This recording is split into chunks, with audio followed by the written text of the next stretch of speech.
Bom dia, torcedor tricolor. Bom dia, demais torcedores de outras equipes.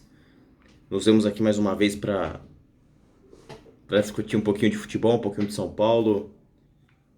Mais um ano que se passa, mais um ano de decepções e mais um ano de fracasso em torneios eliminatórios. O São Paulo completa mais um dentre dezenas de anos onde sai fracassado em todas as competições eliminatórias. O brasileiro ainda vamos ver.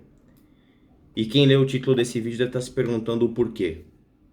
Eu acho que nós, torcedores do São Paulo, deveríamos nos perguntar, e a diretoria, e os conselheiros, o presidente, deveria se perguntar o porquê. Mas não o porquê de ter perdido ontem, mas o porquê do São Paulo como instituição ter dificuldades com torneios eliminatórios há muito tempo. Antes de detalhar um pouquinho a minha opinião, eu gostaria de trazer alguns dados para vocês. O São Paulo está há 19 anos sem chegar a uma final de torneios eliminatórios em âmbito nacional. A última vez foi na Copa dos Campeões em 2001. O São Paulo está há 20 anos sem ganhar um torneio de mata-mata no âmbito regional aqui em São Paulo. O São Paulo foi campeão paulista em 2000 contra o Santos. Foi a última final de Campeonato Paulista vencida pelo São Paulo, já que em 2005 foi pontos corridos. São Paulo eliminou o Corinthians na semifinal, que aliás foi a última vez que a gente eliminou o maior rival. E ganhou do Santos o primeiro jogo 1-0, gol do França de bico. Empatou 2-2 a grande final, gols de Rogério Ceni e Marcelinho Paraíba. De lá pra cá, dezenas de eliminação.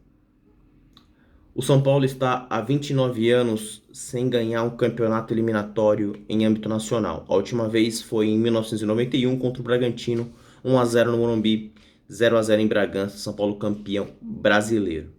E aí um número super importante, que muita gente deve desconhecer e não parou para pensar, o São Paulo está há 43 anos sem ganhar um torneio eliminatório contra em âmbito nacional, claro, contra um dos grandes clubes do Brasil, que foi em 77, contra o Atlético Mineiro, do São Paulo do Valdir Pérez, do Getúlio, do Chicão, o São Paulo do Serginho Chulapa, que não jogou aquela final, e o Atlético Mineiro, um time técnico de Cerezo, de Reinaldo, que também não jogou a final, e o São Paulo faturou nos pênaltis. De lá pra cá, o São Paulo ganhou 2 campeonatos brasileiros, um contra o Guarani, outro contra o Bragantino, mas perdeu para Grêmio, Vasco e Corinthians.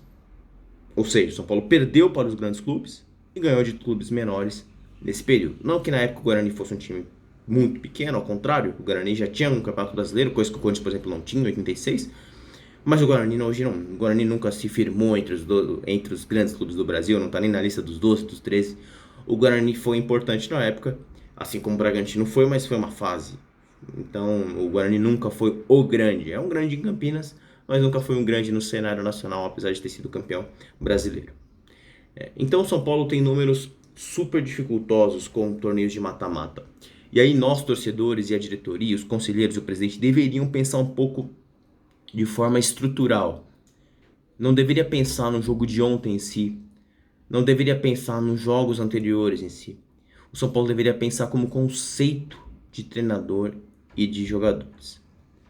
Por quê? Porque torneios eliminatórios são diferentes. São diferentes na sua essência, são diferentes no seu perfil, são diferentes para jogadores diferentes. São diferentes em todos os sentidos. Torneios eliminatórios muitas vezes não se joga bem, se ganha, assim como a Itália contra o Brasil em 82, assim como o São Paulo contra o Liverpool. E é assim que funciona. Hoje, infelizmente, o futebol é outro e o São Paulo não consegue ter financeiramente a capacidade de fazer um time extremamente superior aos outros, tecnicamente, como foi em 86, por exemplo, que não era também tão superior, como foi em 92 na Libertadores, 93. O São Paulo precisa ser mais como foi em 2005. Puta, mas teve 2005. 2005 foi, como eu disse ontem na live, um oásis no meio de um deserto. Para você ganhar torneios importantes de eliminatórios, ou torneios não tão importantes como o Paulista, que sim, o São Paulo pode ganhar o Paulista, mesmo com esse time, com esses jogadores, sem mudar nada. Mas não ganha, desde 2000. Para vocês verem o nível de dificuldade quando você não pensa estruturalmente em algo para tentar ganhar torneios eliminatórios. Você precisa de jogadores que gostam de ser protagonistas em torneios eliminatórios. E você precisa de treinadores que saibam jogar esse tipo de torneio que são importantes, que tenham punch, que tenham histórico e que tenham culhões para enfrentar torneios eliminatórios. Então a resposta, por que o São Paulo não ganha? Porque o São Paulo, hoje, o São Paulo e sua torcida entendem que o seu futebol que precisa ser apresentado tem que ser um futebol às vezes até mais vistoso, um futebol mais bonito. E hoje esse futebol mais bonito, sem muitos craques, que precisa de muitos para ganhar com futebol bonito, mata-mata. Lembrando que o Flamengo ganhou do River em 2 lances, e o River jogou melhor que o Flamengo na final da Libertadores do ano passado. O Flamengo foi eliminado da Copa do Brasil ano passado, mesmo com o super time, com o Jorge Jesus, perdeu para o Atlético Paranaense. Para você ganhar a torneio eliminatório, o menos importante é ter um time que jogue bonito. O São Paulo e sua torcida têm como característica gostar de jogadores que tenham uma classe refinada, que tenham um pouco de rebusqueio ali no toque de bola. E isso é o menos importante para torneios eliminatórios. A não ser que você tenha muitos craques, como foi, por exemplo, em 92, em 93, em 91 e 86. Então, tá muito no perfil do treinador e dos jogadores que você contrata. E aí eu vou explicar um pouquinho para quem não viu essa época, 2005. Por que o São Paulo ganhou em 2005? São Paulo ganhou em 2005 porque, primeiro, São Paulo tinha um time competitivo que jogava muito bem. O São Paulo teve 2 treinadores. Um que já tinha sido campeão brasileiro em torneios mata-mata, que sabia ajudar a colocar uma mentalidade vencedora, apesar de ser um treinador ruim, que era o Leão. E o Leão falava que o São Paulo precisava ser cascudo. O São Paulo precisava ser cascudo para vencer um título. E conseguiu tirar o São Paulo da fila do Campeonato Paulista em 2005. E depois assumiu um treinador que sabia muito bem montar equipes para ganhar mata-mata, que era o Paulo Autuori. E aí o Paulo Autuori faz uma grande mexida naquele time, que primeiro, apesar de ser uma linha de 3 com a bola, ele virava 4 zagueiros, porque o Fabão vinha fazer a direita, e ele resolveu botar o Luizão. Luizão que o São Paulo não queria, estava se recuperando no Refis, mas como o atacante titular era o Tardelli, que era muito jovem, o São Paulo decide contratar o Luizão para ser reserva do Tardelli para ter banco. E o Luizão faz toda a diferença, porque o Luizão é justamente o típico jogador oposto ao Luiz Fabiano, a Brenner, a Dagoberto, O Luizão era completamente diferente. O Luizão é jogador de decisão, ele não é jogador de pontos corridos, ele gosta de ser protagonista em momentos importantes. E aí a cereja do bolo na semifinal, o Amoroso. Então tudo muda para o São Paulo com relação a mata-mata, com as chegadas de Luizão em janeiro de 2005 e de Amoroso nas semifinais da Libertadores. E esses 2 jogadores dão a cereja necessária para o São Paulo bater o River, bater o Atlético Paranaense e depois ganhar do Liverpool. Em dezembro daquele ano, o Juvenal faz a sábia escolha de voltar, claro, por que não, às tradições do São Paulo de terem jogadores com um perfil um pouco mais bonzinho, um pouco mais cara do São Paulo. E aí traz jogadores para substituir o Amoroso. Ele não quis renovar com o Amoroso, enrolou o Amoroso foi embora.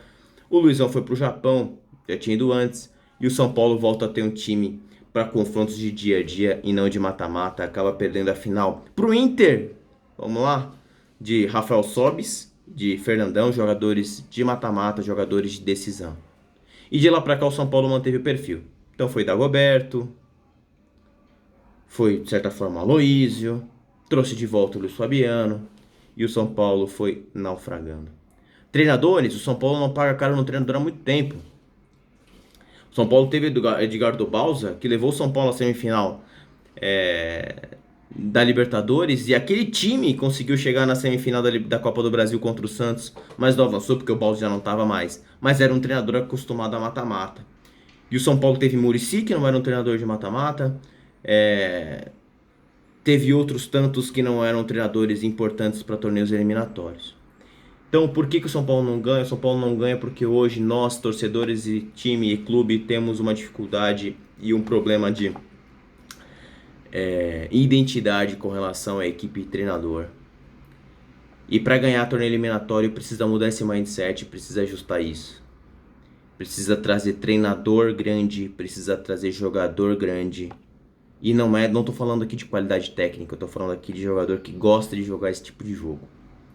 E quando o São Paulo teve esse tipo de jogador, caso do Diego Souza, que foi muito bem, eu fui defensor dele aqui no canal, a torcida e o clube botou ele pra fora sem motivo, porque ele foi artilheiro do time no ano. Então cabe a nós botar um pouco a mão na consciência e talvez mudar algo. Mas sabe qual que é o triste?